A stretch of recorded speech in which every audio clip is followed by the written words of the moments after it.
ባነሳቸው ሐሳቦች ላይ እኔ ኤርትራን በሚመለከት እኔ ያለኝ መረዳት በጣም በከፍተኛ ውጥረት ውስጥ በጣም በከፍተኛ ፍርሃት ውስጥ የምትገኝ ሀገር ነች ብዬ ነው ማምነው። አሁን ላይ ከማጋ መቆም እንዳለባት ምን ማድረግ እንዳለባት ግራ የገባት ሀገር ነች ብዬ አምናለሁ።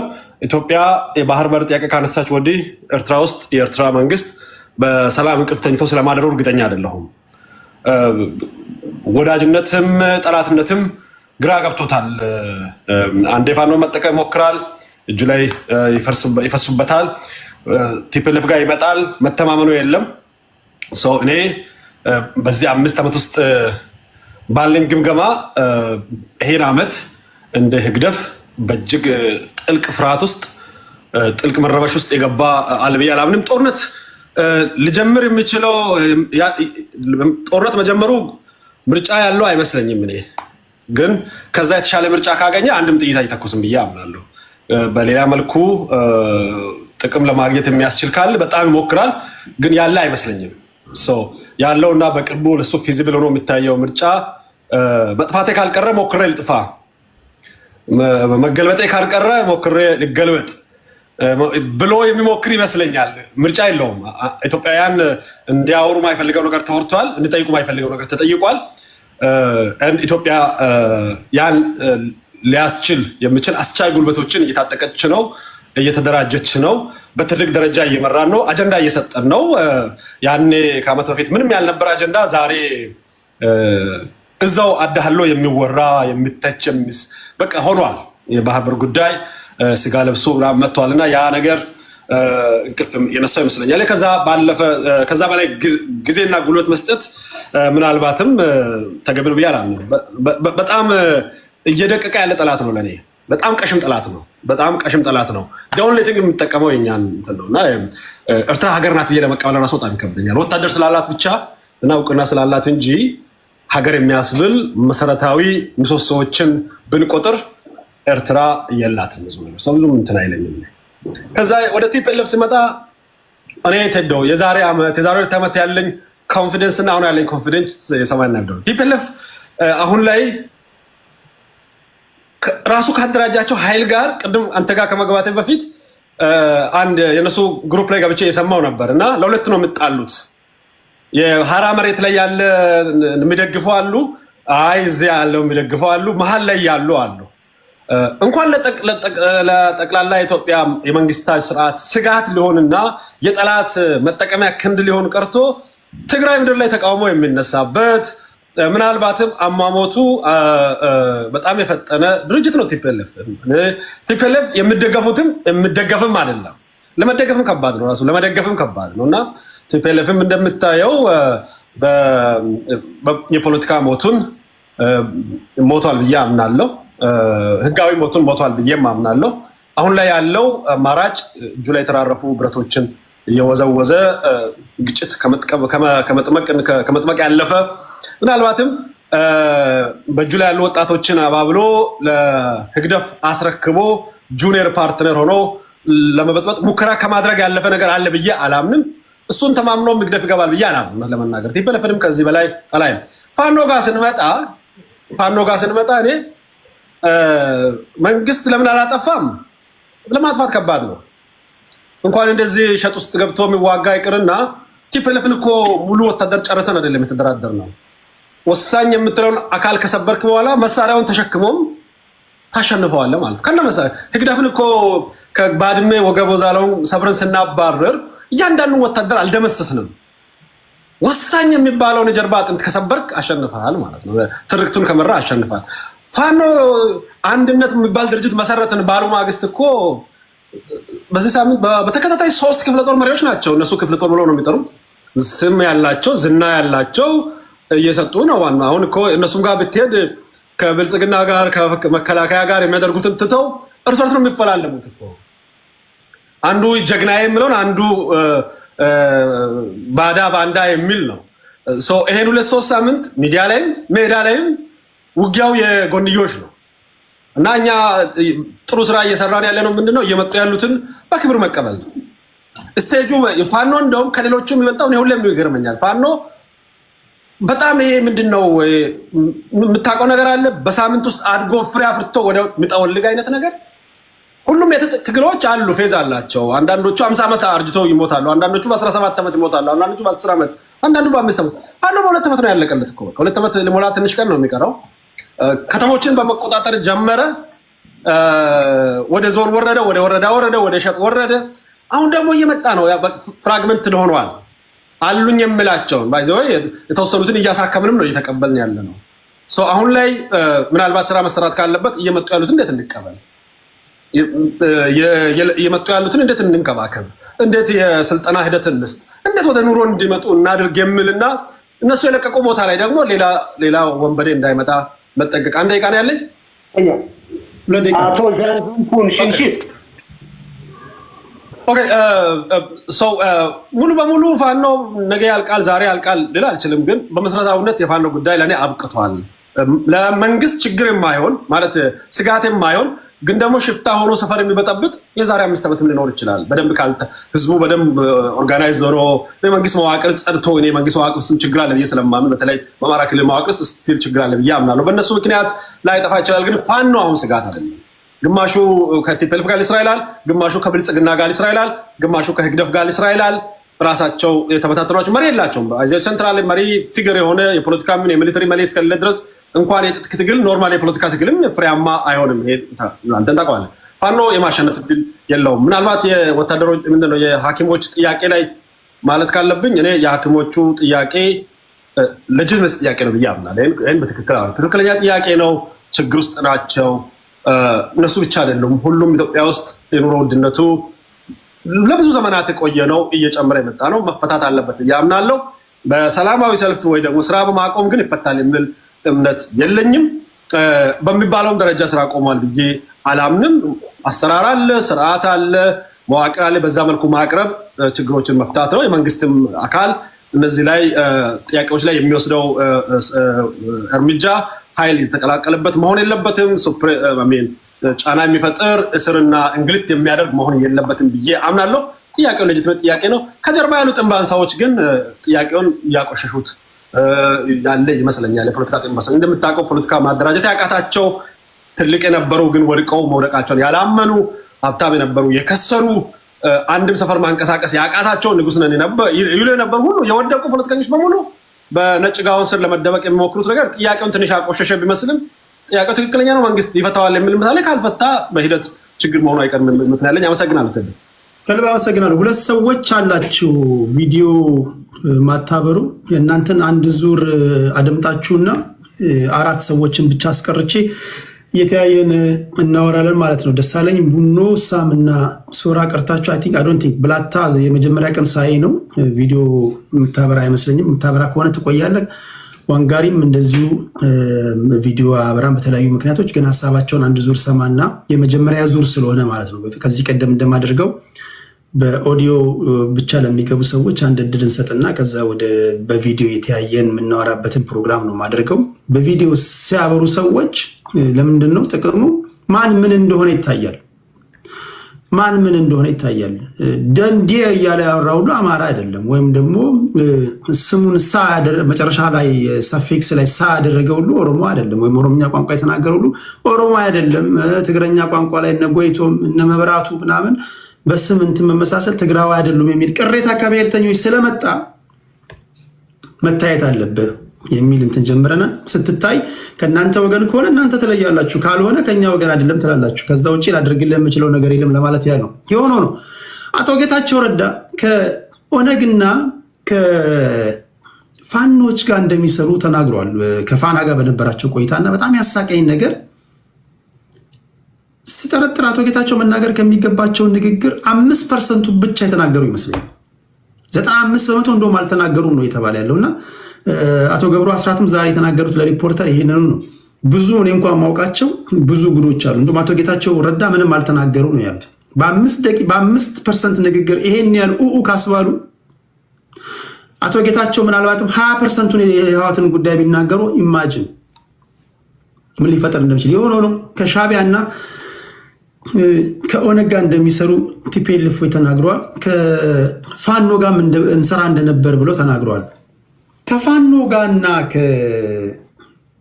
ከኦነጎች ጋር እንሰራለን ያሉበት መንገድ ግን ያስቃል። በደንብ ለሰማችሁ ሰዎች ከዳሚዎቻችን ናቸው ይላሉ። ከዳሚ ምን ማለት ነው? እናንተ አጋርነን ልትሉ ይሆናል፣ እነሱ ግን ከዳሚ ነው የሚሏችሁ። ከዳሚ ምን ማለት ነው? በርጫ ላይ ስትቀመጡ ዝም ብሎ ይሄ ጭስ ምናምን የሚያራግብ እሳት የሚያራግብ ማለት ነው? ስኳር ምናምን የሚላላክ ማለት ነው? ምንድነው ከዳሚ ማለት? እስኪ ጻፉልኝ አጠር አድርጋችሁ። ከከዳሚዎቻችን ጋር እንሰራ ነበር ይላሉ። አስተናጋጅ ማለት ነው ወይ ዘንድሮ? እነሱ ከዳሚ ነው የሚሉት፣ አንተ አላንስ ነኝ ልትል ይሆናል እኮ አታፍርም። የሆነ ሆኖ ለዶክተር ዳኛቸው የሚያነሳው ጥያቄ ፋንዳመንታል የሆነ የፕሪንሲፕል ልዩነት ካለ በየትኛውም የዓለም ፖለቲካ ዴፊኔሽን አላንስ አይፈጠርም። በራስህ ትቆማለህ ወይም ደግሞ ሌላ አንተን የሚመስል ከሌሎች ኢትዮጵያውያን ጋር ትሰራለህ። ልክ እዚህ ጋር እንደወጣው መግለጫ እንጂ ከዳሚ እንፈልግ አጃቢ ማለት ነው። አጃቢ ወይም ደግሞ አዶ ነው ሰዎች የሆነ በርጫ ላይ ተቀምጠው ዕጣን ሲያንስ ሄደህ ትገዛለህ፣ ስኳር ሲያንስ ሄደህ ትገዛለህ፣ እሳት ታቀጣጥላለህ፣ ታራግባለህ፣ በር ሲከፈት በቀዳዳ በኩል ንፋስ የሚገባ ከሆነ ትደፍናለህ ምናምን፣ እንደዛ ማለት ነው። ቡና ፊ ምናምን ይላል የሆነ ነው እንደዛ ብሏል። ይሄ በጣም ያስገረመኝ የአቶ ጌታቸው ረዳ ንግግር ነው። ይሄን አስመልክቶ ግን ቲፒኤልኤፎች የመለሱት ምላሽ ቴሌግራም ላይ ጽፌላችኋለሁ። የፌዴራል መንግስቱ አቶ ጌታቸው ረዳን በመጠቀም የትግራይ ህዝብና ቲፒኤልኤፍን በተለይም ደግሞ የፕሪቶሪያውን ስምምነት ፕሪቶሪያ ላይ የተስማማነውን አንቀጽ 3 ተራ ቁጥር 3ን የሚጻረር ነው፣ ሆስታይል የሆነ ነገር እያደረገ ነው ይላሉ። አቶ ጌታቸው ረዳ የፓርቲው አባል የነበሩ ሰው ናቸው። የታዘቡትን መፈንቅለ መንግስት ወይም ደግሞ መፈንቅለ ፓርቲ በሉት እናንተ ተደርጎባቸው ወደ አዲስ አበባ መጡ። በእርግጥ በምስራቅ አፍሪካ የጠቅላይ ሚኒስትሩ አማካሪ ናቸው፣ የደህንነት ጉዳዮች አማካሪ ናቸው። እና አቶ ጌታቸው በተናገሩት ንግግር ላይ የትግራይን ህዝብ እንደ ህዝብ የተሳደቡበት ቦታ አለ ወይስ የትግራይን ህዝብ ነፃ ለማውጣት ነው የተናገሩት? አያችሁ ቲፒኤልኤፍ አቶ ጌታቸው ረዳ ዋንስ አፖን ኤ ታይም የራሳቸው አባል መሆኑን እንኳን ረስተው የትግራይ ህዝብ ላይ ጥላቻ እየዘሩ ነው ብሎ ተናገሩ። የብሔር ፖለቲካ ይሄ ነው። እና እናንተ ሳምንት ታዘባችሁችንም እንድትነኩት ፈልጌ ነው። ቲፒኤልኤፍ ባወጣው መግለጫ የትግራይን ህዝብ የፌዴራል መንግስቱ እያሰደበ ነው፣ ጥላቻቸውን እንዲነዙ እያደረገ ነው የሚል መግለጫ ሰጥቷልና እሱንም እናንተ እንድትሄዱበት ስለፈለግኩኝ ነው። ደሳለኝ አመሰግናለሁ። ዋንጋሪ ወደ አንተ ልምጣ። 8 ደቂቃ አለው ወንድሜ።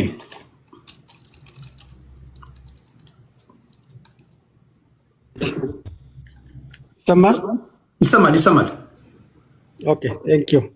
በቅድሚያ ያው እኔም ለደረሰው አደጋ በጣም ያሳዝናል። ቴዲ ግን ያው አንድ ልብ ያላልነው ነገር ዝም ብለህ አስበው ከሆነ ኢትዮጵያ ውስጥ በመኪና አደጋ እያለቀ ያለው ቁጥር ህዝብ በጣም እየበዛ ነው። በጣም በየሳምንቱ በደቡብም በምስራቁም በሰሜኑም የመኪና አደጋ የማንሰማበት ጊዜ የለም። በጣም የመኪና አደጋ እና በጣም ብዙ አምራች ኃይል እየጨረሰ ብዙ ለዚች ሀገር ብዙ ችግር ሊፈታ የሚችል እየጨረሰ ብዙም የኢኮኖሚ አደጋ እያመጣብን ያለውና እንግዲህ እንዴት እንደሚስተካከል አላቅም። ግን ዝም ያለ ያልተነገረለት በየቀኑ ሰው የሚገል በርካታ አምራች ኃይል የሚጨርስ አደጋ ነው እየሆነ ያለው። በለስ ላይ የሚያልካውን ቅድም አደጋ በጣም ዘግናኝ ነው።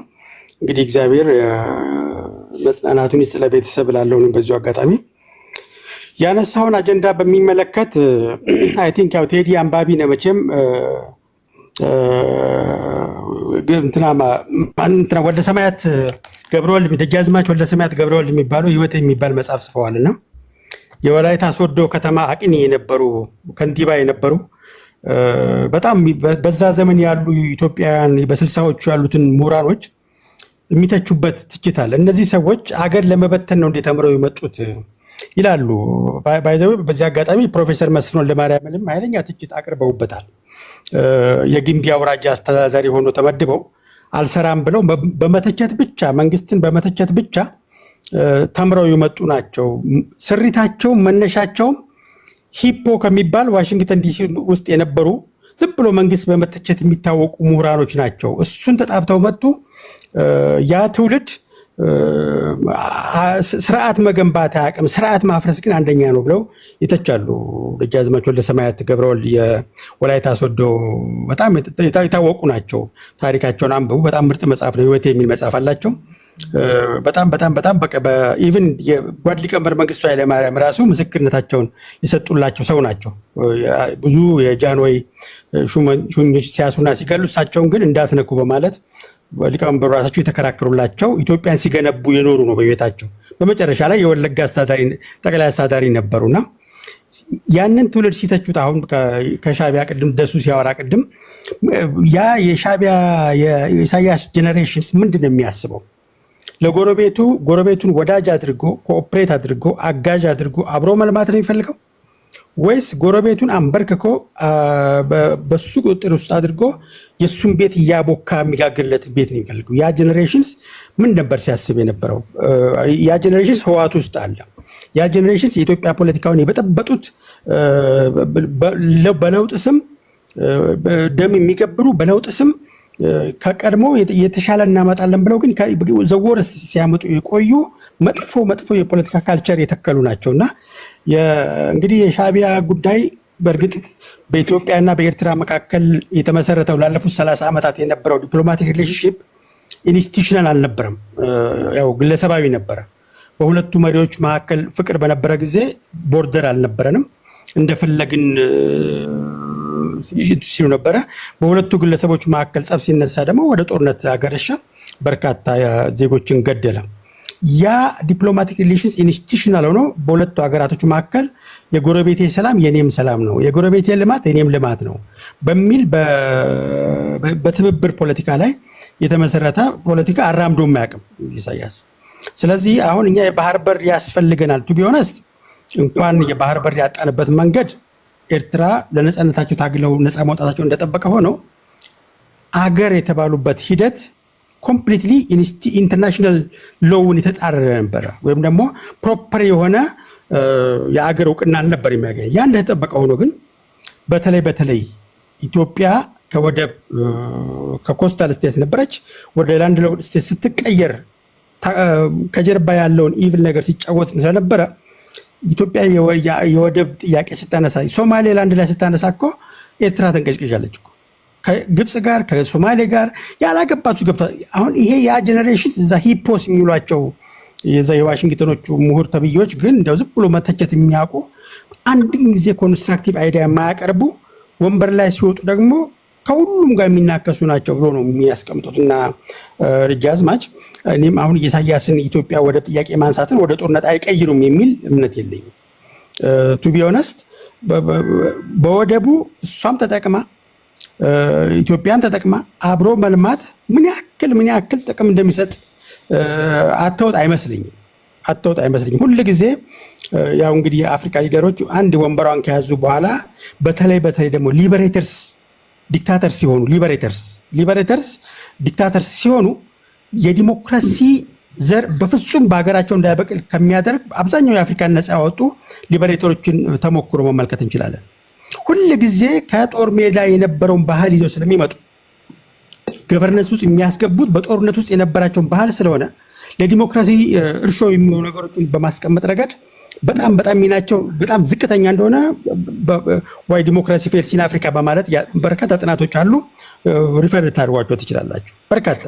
ስለዚህ በኤርትራም ዲሞክራሲ የጠፋው ሩል ኦፍ ሎ የጠፋው ኢኳሊቲ ቢፎር ዘ ሎ የጠፋው ሊበሬተርስ ስለሆነ ነው። በሊበሬተርነቱ ህዝቡ የሚሰጠው ፕሪቪሌጅ ነበረ። የኔ ነፃ አውጪ የኔ አባት ብሎ ይሰጠዋል። ከዛ በኋላ ወንበሩ ላይ በቆየ ቁጥር ደግሞ ፕሬስቲጅ ይቆያል። ከሱ ውጭ ለዛ ሀገር ወንበር የሚገባው ሰው ያልተጻፈ ህግ አለ፣ አንሪትን ኮንስቲቱሽን አለ። ከሱ ውጭ ሌላ ሰው ያቺ ወንበር መመኘት የለበት። ይሄ ቶታሊ እንደ አፍሪካ ሊበሬተሮች የአፍሪካን ዲሞክራሲ የገደሉበት ሁኔታ ነውና አንዱ ኤርትራ ይሄ ነውና ወደ ጦርነት ቢመኙ አይገርመኝም ለማለት ያክል ነው። በተቻለን መጠን እኛም እንደ ኢትዮጵያዊ ፐብሊክ ዲፕሎማሲ ስንሰራ ጦርነትን ማወጅ የለብንም። በተቻለን መጠን አብሮ መልማትን አብሮ ማደግን የነሱ ልማት የኛ ልማት ነው፣ የኛ ሰላም የነሱ ሰላም ነው። አንዳችን ለአንዳችን የምናስፈልግ አንዳችን ከአንዳችን የምንበልጥ ሳይሆን አንዳችን ለአንዳችን የምናስፈልግ እንደ ቁጥራችን ሳይሆን እንደ ጉርብትናችን አብሮ ማደግ ነው ህልውናችንና በሁላችንም ጥሪ ስናደርግ እኛ ጦርነት አንፈልግም፣ ልማት ነው የምንፈልገው የሚለውን ጥሪ ማስተላለፍ ነው። እኔም በዚህ አጋጣሚ ማስተላለፍ ፈልገው እድሉን ስለሰጠኝ በጣም አመሰግናለሁ። ቴዲ ክብረት ይስጥልኝ። አመሰግናለሁ ዋንጋሪ። ወደ በኋላ አካባቢ ምናልባት የሃይማኖተኞችን ጉዳይ ዛሬ ላለማወያየት ከወሰንኩኝ እንደዚሁ በኦዲዮ ብቻ ለሚገቡ ሰዎች እድል ሰጣለሁ። አሁን እየተያየንም ስለምናወራ አንድ ለአንድ ልጅም እድል ሰጥናለ። ብላታ የፋኖ ደጋፊ ነው። እየተያየን የሳምንቱን ጉዳይ እናወራለን። ለአሰናብትና ለጊዜው ወደ በኋላ ካለ ደግሞ ተመልሰህ ትመጣለህ። ሰላሙ ነው።